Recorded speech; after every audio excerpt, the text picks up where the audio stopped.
Buenos días a todos. Vamos ahora en este segundo video, a comentar la temática que está en su resumen del temario, pueden ubicarla ahí, con respecto a la relación hombre y su entorno socioeconómico. En el video pasado hablamos de la relación hombre con la naturaleza y brevemente planteamos de que tan importante para el hombre es su entorno natural como su relación con sus semejantes. El hombre como ser social, el hombre colectivo, el hombre con sus semejantes. A eso se le llama sociedad. ¿Sí? Bien, hace muchos siglos eh, los seres humanos eh, siempre buscaron una explicación de su problemática y surgieron muchas teorías con respecto a su problemática económica y social. ¿Sí? Están desde las explicaciones de los griegos, muy importantes, las aportaciones que hizo Sócrates, por ejemplo, o Aristóteles, con respecto a la relación entre el hombre y el hombre. Pero no pasaban de ideas, si no se había conformado un cuerpo teórico que conformara una ciencia social.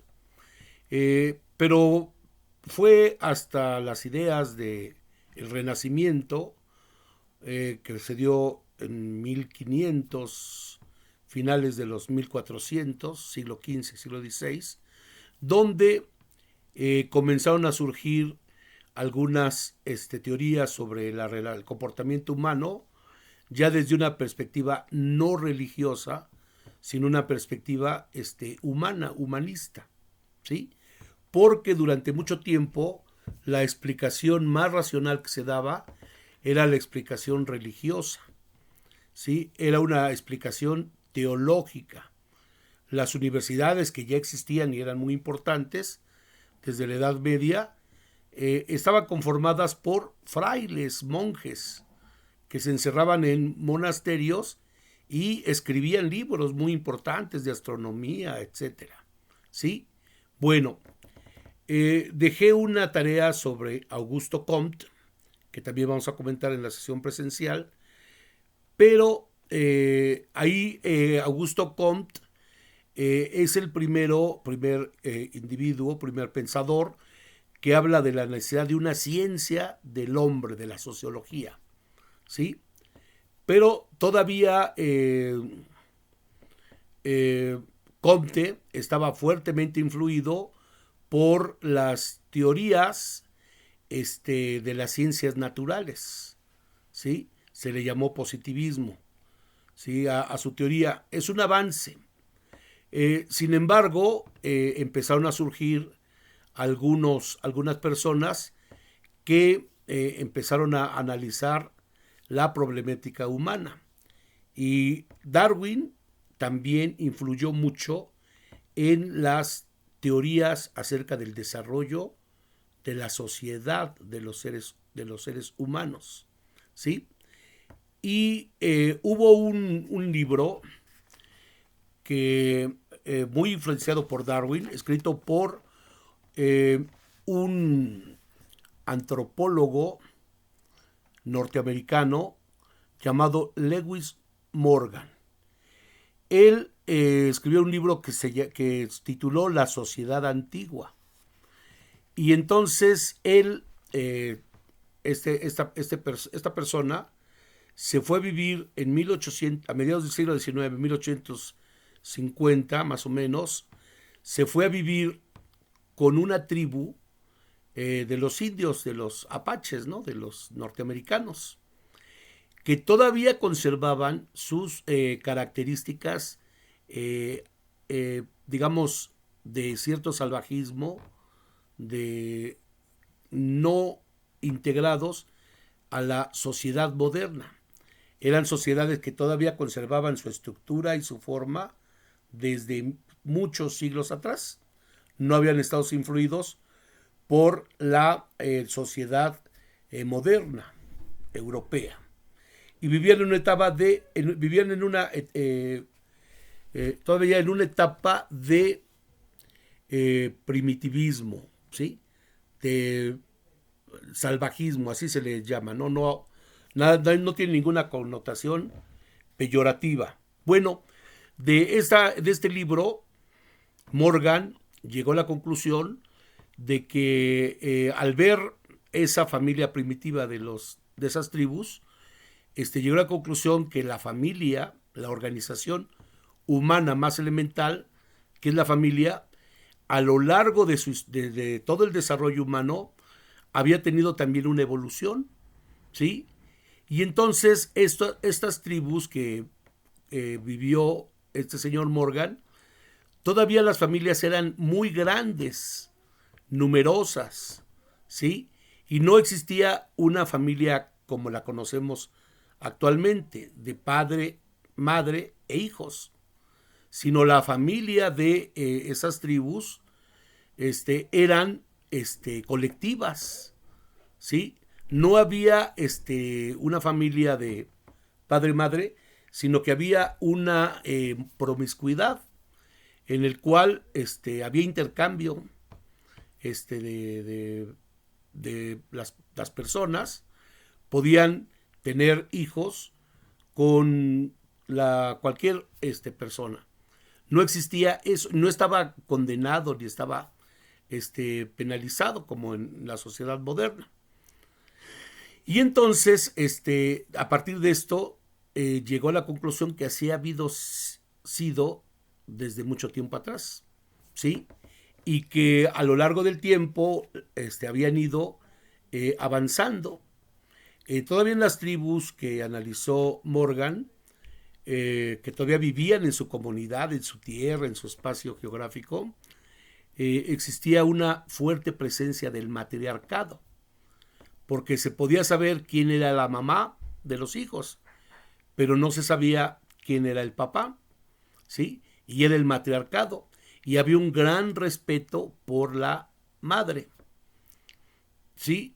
Bueno, después se fue investigando y hace muchos años las sociedades ahora modernas igual pasaron por un matriarcado y luego pasaron por un patriarcado.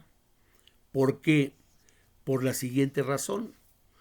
Porque el desarrollo social también implica un desarrollo económico, en el sentido de que las sociedades van produciendo más y más, de manera que pueden intercambiar los excedentes. Y esto fue creando la propiedad privada, ¿sí? Y entonces ahí empezaron a separarse los seres humanos y las relaciones que habían sido de colaboración, de sociedad en las comunidades primitivas, empezaron a ser ahora de conflicto, de despojo.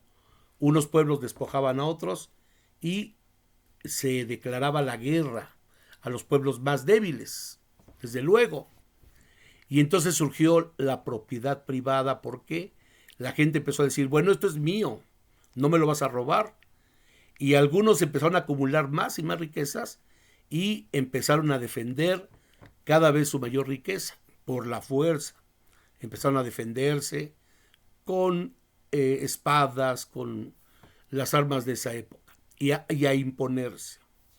Y entonces hubo un cambio en la familia. La familia dejó de ser de solidaria y matriarcal por una familia patriarcal, en el cual el hombre más fuerte era el que dominaba.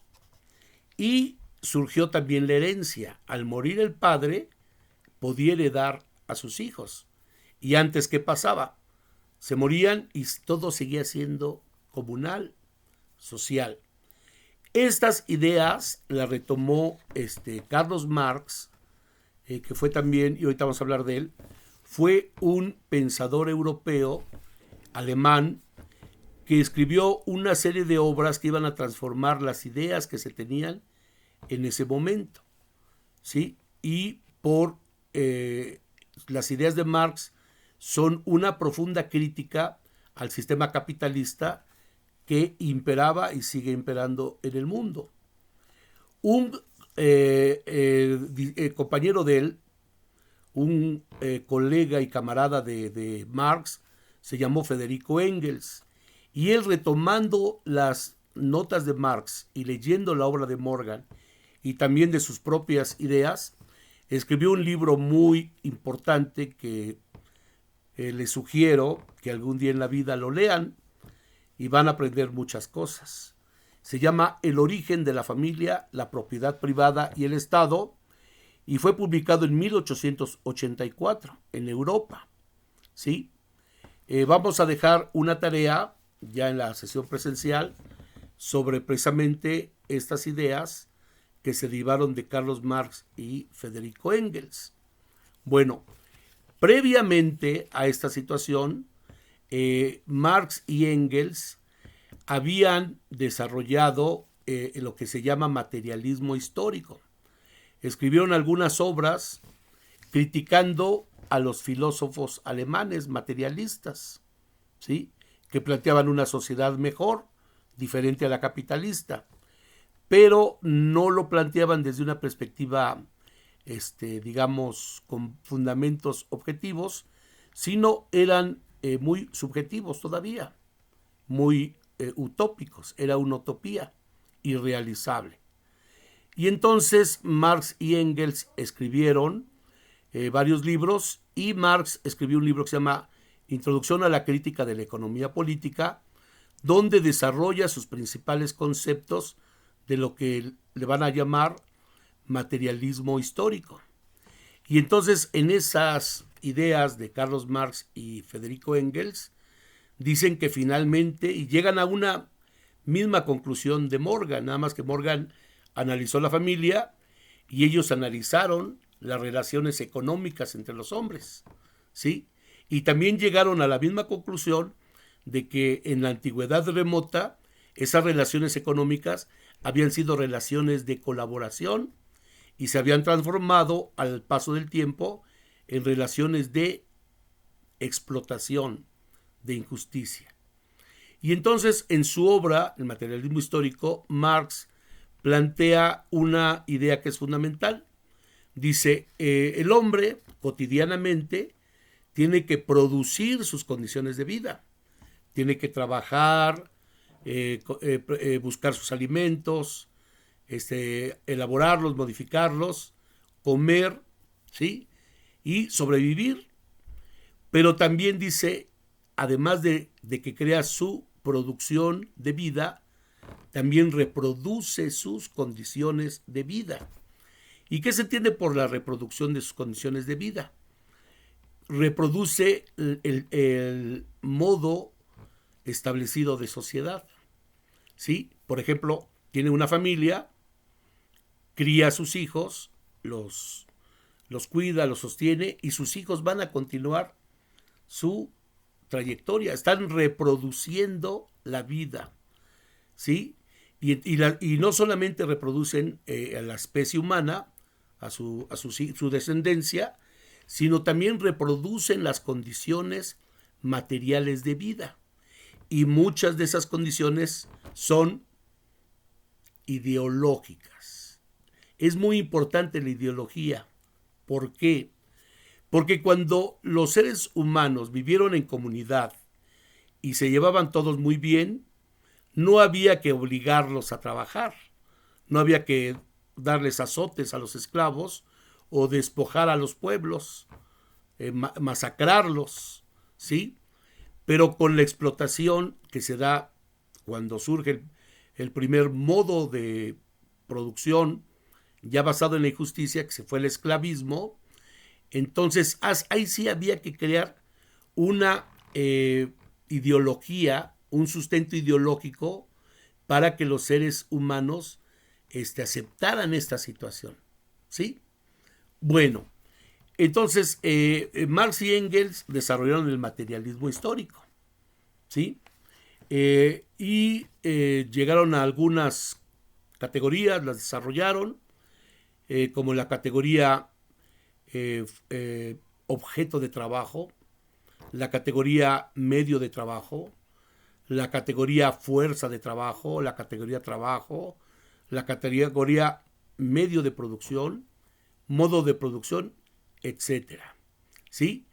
Entonces, el hombre, de acuerdo al materialismo histórico, en su actividad económica de producir y reproducir sus condiciones materiales de vida y de existencia, el hombre también crea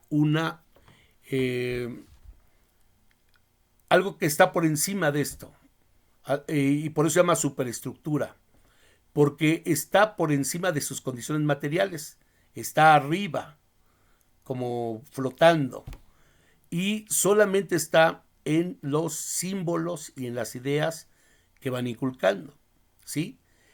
Y a eso también se le llama cultura, pero es una cultura dominante, de la clase dominante, ¿sí? Y bueno, siempre va a haber gente que no va a estar de acuerdo, y desde tiempos inmemoriales hubo personajes que se rebelaron. Este es el caso del esclavo Espartaco, que se rebeló en Roma y creó un ejército de esclavos, y por poquito derrotan al Imperio Romano, ¿sí? Pero entonces también está la ley. Entonces los hombres crean su base jurídica, ideológica, y empiezan las prohibiciones, las normas, de manera que poco a poco los seres humanos se van adaptando a esas condiciones y las van repitiendo todos los días. Los símbolos, ¿no? Esto no se debe hacer, esto no está permitido, etcétera. A eso le llama superestructura jurídico-ideológica, ¿sí? Y ahí están muy presentes las leyes, las sanciones, ¿sí? Bueno, llegan a la misma conclusión tanto Morgan como Marx y Engels, en el sentido de que la vida pasada, a pesar de que había mucho atraso y era la barbarie y era el salvajismo, era mejor que la vida moderna. Y entonces dirán, ¿pero por qué? ¿No? Bueno, la vida moderna nos trae muchas ventajas, tenemos televisores, tenemos tecnología, podemos comprarnos un auto, etc. Sin embargo, estamos a merced de la lucha entre los seres humanos, las relaciones no humanas, sino las relaciones de conflicto entre los seres humanos. Y eso provoca, pues, todavía también consecuencias sociales muy graves, ¿sí? Y entonces llegaron que era mejor la ciudad primitiva, donde no había conflicto y donde todo era armonía en algún momento de la vida humana, pero cambiando las reglas, cambiando las condiciones. Y Marx y Engels plantearon y desarrollaron la idea de la explotación del hombre por el hombre, ¿sí? Y la necesidad de transformar el modo de producción capitalista por un modo de producción diferente, el modo de producción socialista, que de inmediato, tan pronto apareció la obra de Marx, de inmediato fue condenadísimo, ¿sí? Y ahí aplicaron la superestructura ideológica, a Marx lo desterraron, nunca pisó nuevamente su patria Alemania, anduvo vagando de país en país, se refugió mucho tiempo en Inglaterra y creó también organizaciones de trabajadores. Marx sobre todo y Engels fueron revolucionarios que querían cambiar la sociedad. Y todavía hasta la actualidad Marx es terriblemente condenado, ¿no? Casi es un personaje satánico. Sin embargo, hay que leer su obra para tener cada quien nuestro propio criterio. Bueno, ¿cuáles son los postulados del materialismo histórico? Se plantean una serie de categorías, las que ya les dije. Las voy a definir muy rápido, no los defino a detalle porque les voy a dejar una actividad para que ustedes hagan una tarea. Y brevemente así les voy a decir: el hombre, de acuerdo a esta concepción materialista de la historia, el hombre crea sus condiciones a través de su trabajo. El trabajo es fundamental. Y entonces esa energía humana con la cual el hombre transforma la naturaleza se le llama fuerza de trabajo. Y es el conjunto de habilidades y destrezas que el hombre realiza en un trabajo productivo. Bien, pero el hombre potencializa su trabajo gracias a un medio de trabajo, ¿sí? Si vemos el hombre primitivo, ven que tallaba las piedras, estaba. Y en la actualidad en los museos de antropología pueden ustedes ver las piedras que tallaba el hombre para lograr filo y poder destazar la carne de los animales que él cazaba. Porque el hombre no tiene colmillos como los grandes animales carnívoros. Y entonces el hombre sí puede modificar la naturaleza. Y esa modificación de la materia, obtener un medio para facilitar su trabajo, se le llama medio de trabajo. Es un medio de trabajo. Y después con esa piedrita puede ir haciendo lo que iba a ser un hacha, puede hacer una casa, puede hacer obras de carpintería sobre la madera o sobre cualquier otro material. Y a este objeto material que el hombre está transformando, se le llama objeto de trabajo. ¿Sí? Bueno, muy bien. Y entonces están los seres humanos. Y surge lo que Marx llamó modo de producción. En su obra, Introducción a la crítica de la economía política, él habla de que a lo largo de la historia humana ha habido distintas formas de cómo el hombre produce. De ahí esa idea de modo de producción, el modo como producían. Por ejemplo, los vestidos. ¿Sí? El vestido de los seres primitivos no eran de hilo, no eran de un textil, sino eran de las pieles, era de las cortezas, y con eso el hombre se protegía. Fundamentalmente eran de pieles, y el hombre iba con eso iba haciendo. Ya iba haciendo algunas cosas. Con el paso del tiempo, el hombre obtuvo un nuevo modo de producir ese vestido, y empezaron a aparecer los telares rudimentarios. Empezaron a ver que algunas plantas, algunos vegetales, producen un material que puede entretejerse y hacer los vestidos. ¿Sí? Los vestidos de la antigüedad, la vestimenta, era muy rústica, era así como costalitos, jóvenes. ¿Sí? Bien, entonces ya al pasar a una etapa de miles de años, ya el hombre está cambiando su modo de producir. Y entonces obviamente también el medio de trabajo se va transformando. Van apareciendo las primeras herramientas que van a ser fundamentales, como el arado, por ejemplo. Se dan cuenta que con un palo, si le atravesan un palo horizontal y jalan ese palo, van arando más fácilmente la tierra que estarle picoteando la tierra. Van arando la tierra. Y surgió el arado en la antigüedad. Y eso fue una revolución tecnológica increíble. ¿Sí? La rueda. Se crearon los primeros molinos de viento en la antigüedad.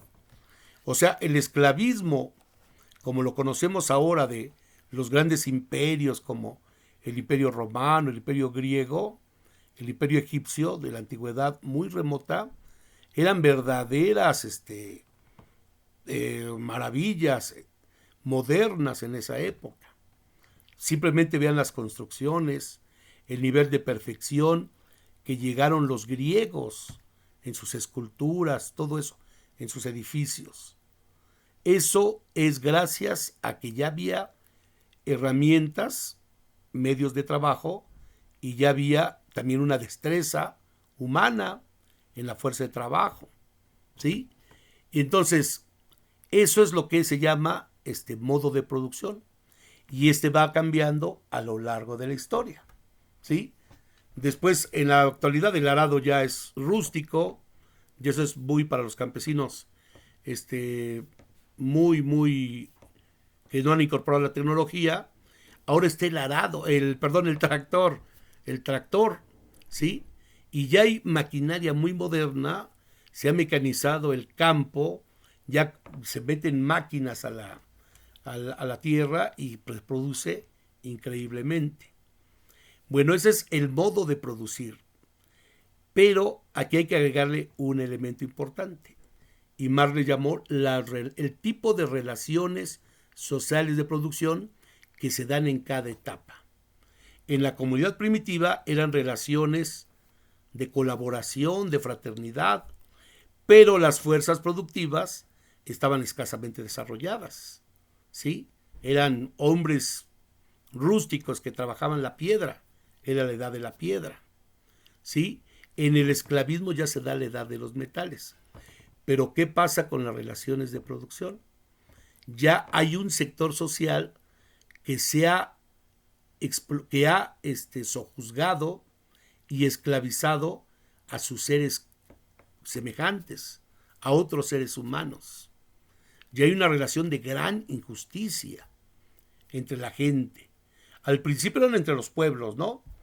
Iban a hacer la guerra a los pueblos más fuertes y se traían a la gente y órale, ponte a trabajar, ¿sí? Después fue con sus propios ciudadanos, sus propios parientes, ¿sí? Empezó a explotarlo. Y el esclavismo, como lo sabemos, fue terriblemente injusto, ¿sí? No solamente los trabajadores estaban despojados de sus condiciones de vida, sino no eran dueños ni de su propia vida. No podían decidir ni siquiera si me voy a otro lado, si me caso con alguien. Eran esclavos, ¿sí? Bueno, entonces a ese tipo de relaciones de producción y acompañado con ese tipo de desarrollo de las fuerzas productivas, Marx le llamó modo de producción. Y entonces empezaron los historiadores a utilizar esta idea de los modos de producción. Marx no lo desarrolló así como ahora lo conocemos. Marx dio la idea de lo que era un modo de producción, que se le acompaña un tipo de relaciones de producción, relaciones entre los hombres, relaciones sociales pueden ser de colaboración o de explotación, ¿sí? Bueno, los grandes imperios esclavistas cayeron, ¿sí? Y como la caída del esclavismo se da con la caída del Imperio Romano, todos los pueblos que habían sojuzgado los romanos, lo que ahora es Francia, que eran las Galias, Germania, lo que ahora es Alemania, Francia era las Galias, perdón, se sublevaron y empezaron a hacer la guerra contra el Imperio Romano. Salían los césares a combatir, siempre les ganaban, hasta que finalmente ellos, los bárbaros, así les llamaban, eran bárbaros porque no tenían el nivel de desarrollo que tenían ya los romanos, los derrotaron totalmente y obviamente ese sistema esclavista lo destituyeron, lo acabaron. No quiere decir que el esclavismo haya terminado, jóvenes. En la actualidad, 2020, hay mucha gente que, para desgracia nuestra, en el mundo, trabajan como esclavos. Aunque la ley lo prohíbe, la Constitución, en México, en Puebla, en España, en Estados Unidos, hay esclavismo, todavía trabajo esclavista. Que cuando la policía lo descubre, ¡pum!, van sobre ellos, ¿no? Bueno, los narcos, por ejemplo, esclavizan a muchos pueblos. Bien, surgió el feudalismo con la caída del Imperio Romano y entonces aquí se suavizó un poquito la idea de la explotación. Y entonces los grandes latifundios, los grandes territorios que habían, se repartieron entre los vencedores. Y así fue creándose el feudo.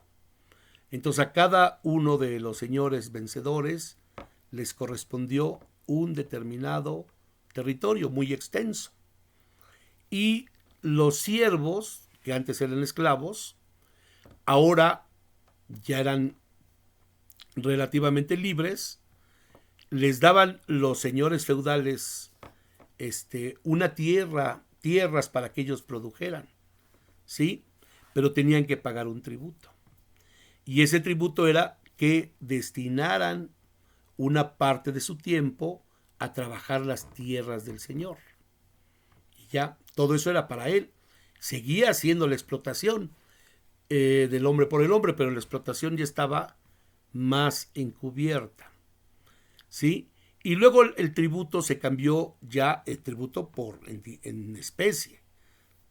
Tú me vas a dar la 10ª o la 20ª o la 5ª parte de tu cosecha. Ese es tu tributo. Y después empezaron las guerras entre los señores feudales, entre los reinos, señoríos. Europa se transformó en un montón de reinos, ¿sí? Todos luchando entre ellos. Por eso era muy característico en la Edad Media los castillos amurallados para que resistieran los ataques de los reinos vecinos. España eran como 40 reinos, ¿sí? Muchos idiomas, ¿sí? El latín se extendió por una buena parte de Europa y terminaron muchas lenguas, ¿sí? Bueno, y entonces cuando empezaron las guerras y todo eso, era ya tributo en dinero. Incluso el tributo también era a nivel de ir a combatir por tu señor. Ve a hacer la guerra o a defender de otro señor, ¿sí? Bueno, ¿qué pasó? Se fue poco a poco, el feudalismo duró aproximadamente 800 años y el esclavismo duró miles de años. Y entonces también empezó a tener una crisis. ¿Qué sucedió? Que empezaron a aparecer las ciudades, los burgos. En las ciudades había, digamos, barrios donde se desarrollaban los oficios, los artesanos. Producían vino, producían espadas, producían telas, y entonces se empezaban a intercambiar entre los reinos. Normalmente el día del Santo Patrono había una feria. Todavía se estila mucho en algunos pueblos de Puebla, de México. Y entonces ahí intercambiaban sus mercancías. Aparte de las festividades religiosas, había intercambio. Ese intercambio se volvió más intenso cuando los árabes, que eran muy poderosos, en esa etapa empezaron a comercializar con los europeos. Acuérdense que no había una ruta directa hacia el oriente porque árabes y cristianos estaban en una guerra por la Tierra Santa y no los dejaban pasar a los europeos más allá, y por eso tenían que traficar desde el mar, ¿sí?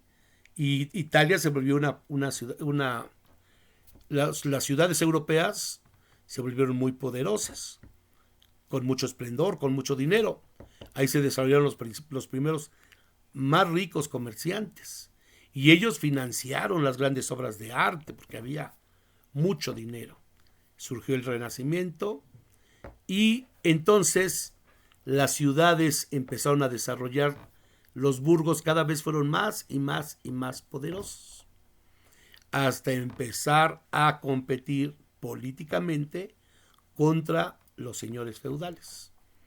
Y entonces en algunos países hubo revoluciones burguesas, especialmente en Francia, 1789, e Inglaterra un siglo antes, la Revolución Inglesa, cuyo caudillo fue Oliverio Cromwell, ¿sí? Y entonces la figura más representativa del feudalismo era el rey, y empezaron a destituir a los reyes. Y todo el siglo XIX fue una conmoción increíble en toda Europa.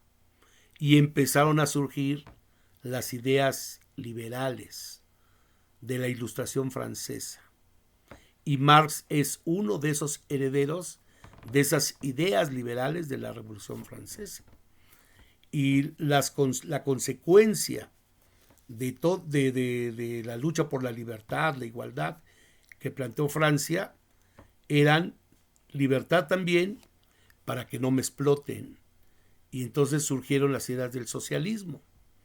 Y el socialismo tuvo grandes adeptos, seguidores de las ideas de Carlos Marx, y en el siglo XX hubo revoluciones socialistas en Rusia en 1917, en China en 1949, y muchos países, bajo la influencia de esas dos potencias, empezaron también a transformarse en regímenes socialistas.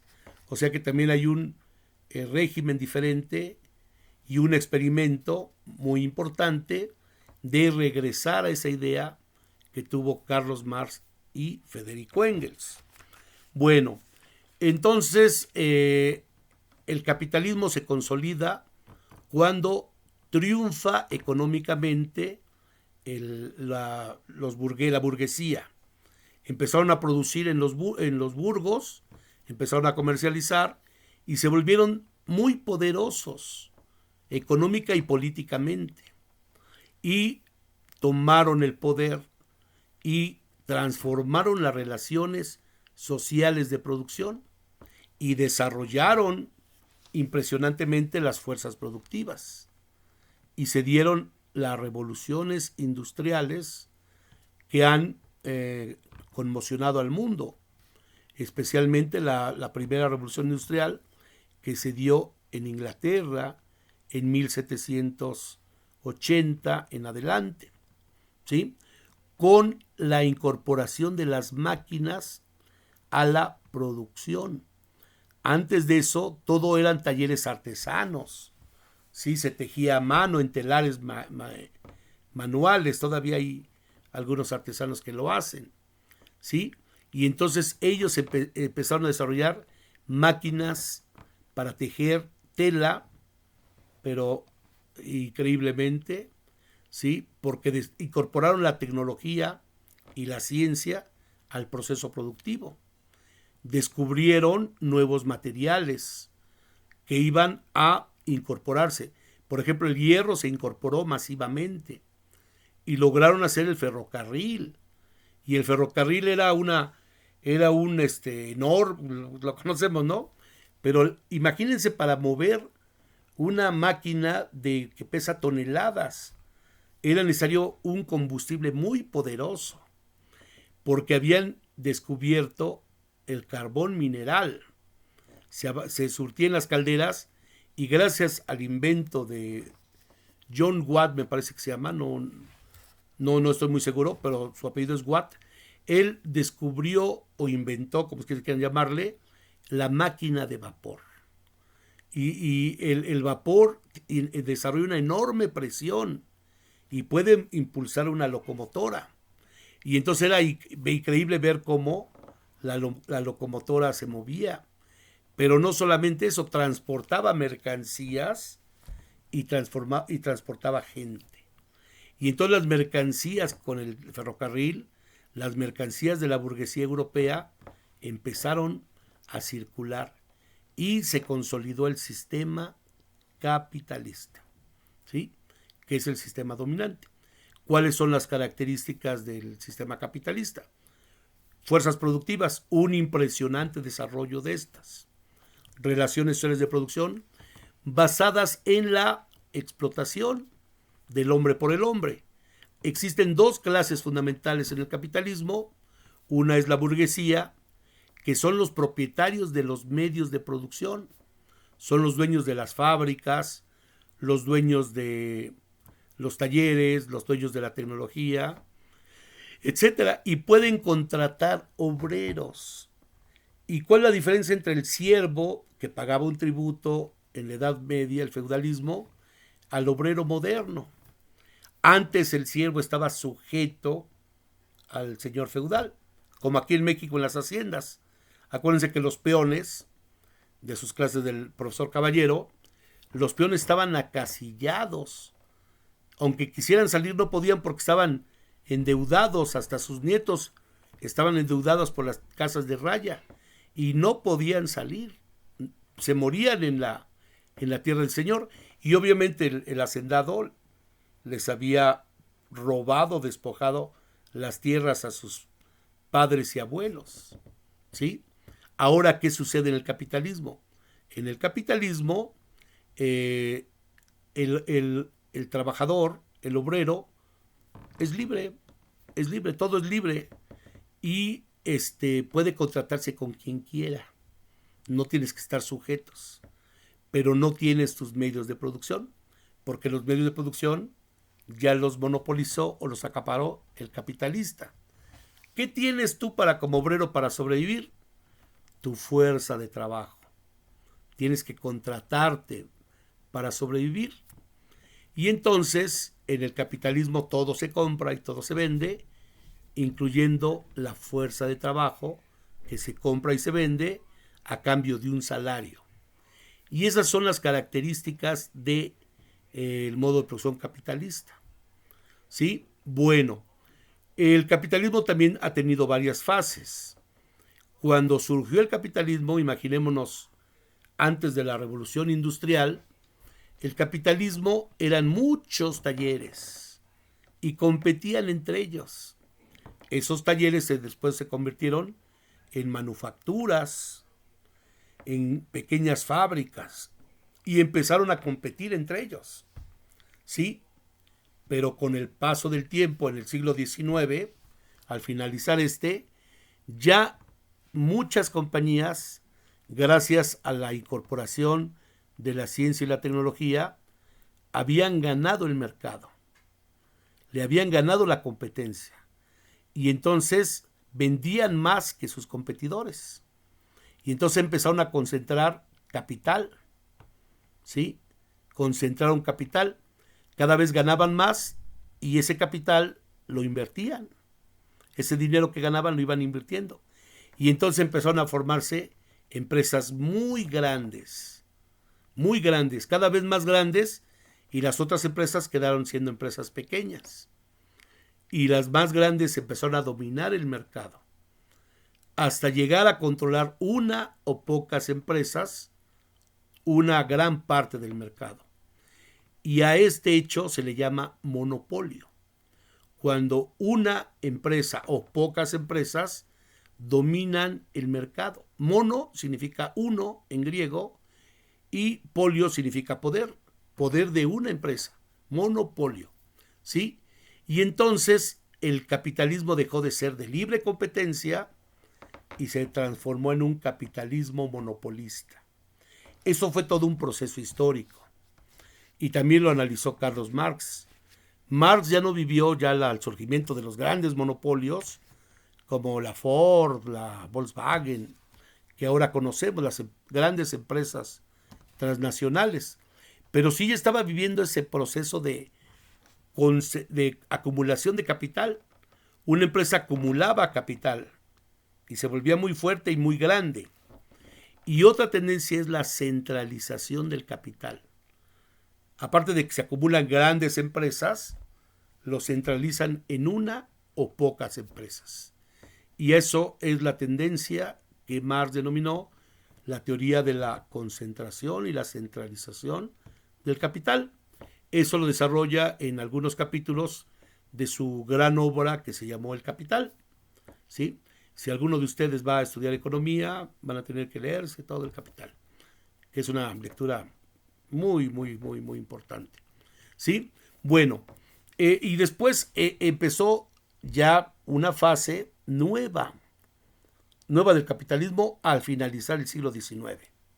Ya el capitalismo ya no solamente se había consolidado, sino el capitalismo era totalmente poderosísimo, como ni siquiera el Imperio Romano había sido.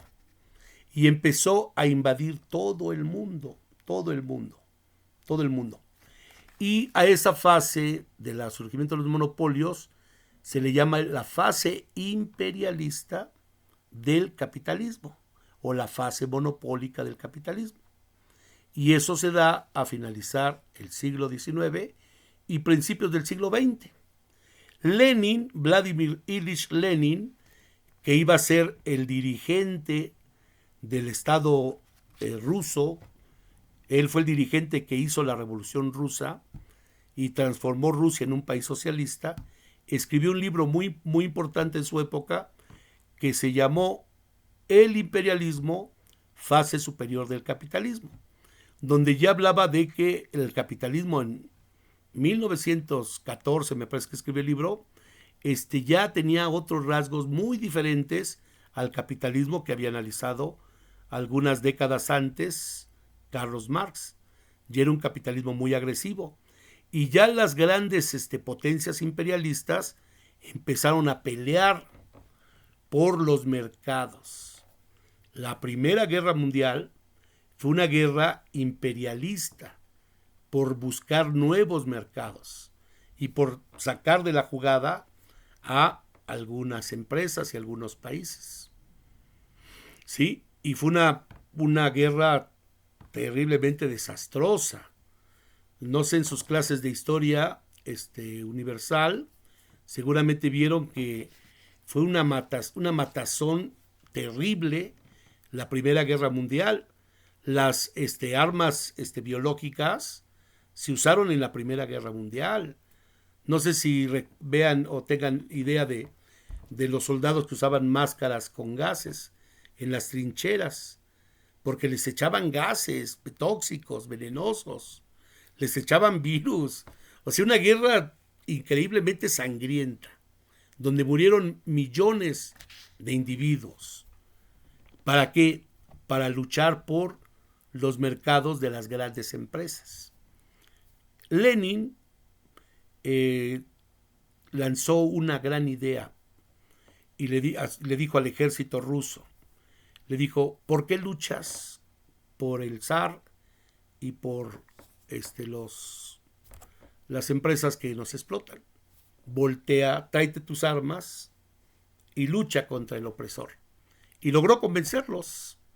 Y gran parte del ejército que estaba luchando en la Primera Guerra Mundial apoyó a Lenin y declararon un Estado socialista. Y luego terminó la Primera Guerra Mundial y todos los países capitalistas le declararon la guerra a la URSS, que así se llamó el Estado ruso, Unión de Repúblicas Socialistas Soviéticas. Y entonces los dirigentes de la Unión Soviética organizaron al pueblo, a los trabajadores y al ejército, y fueron a combatir y lograron derrotar a los ejércitos de Alemania, de Inglaterra, de Francia, y consolidaron el socialismo. Eso es historia. Bueno, jóvenes, en la sesión presencial y en las actividades de la plataforma, yo les voy a dejar las tareas derivadas de esta semana. Por el momento, jóvenes, les pido, igual que el otro video, una pequeña reseña de esta charla y lean, por favor, su libro de texto, espero que ya lo tengan. Es la parte que se llama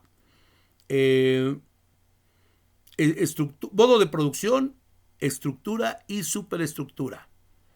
Eso sería la segunda tarea, que lo lean.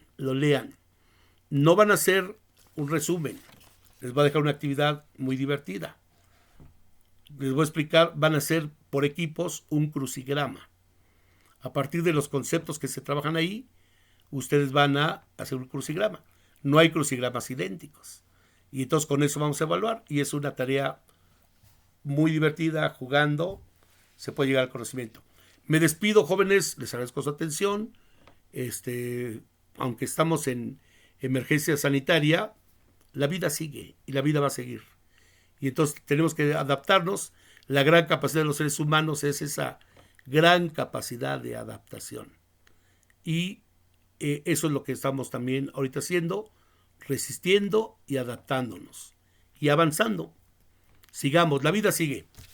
Saludos a todos y sigan las instrucciones. Me despido, que la pasen muy bien. Cuídense mucho, por favor.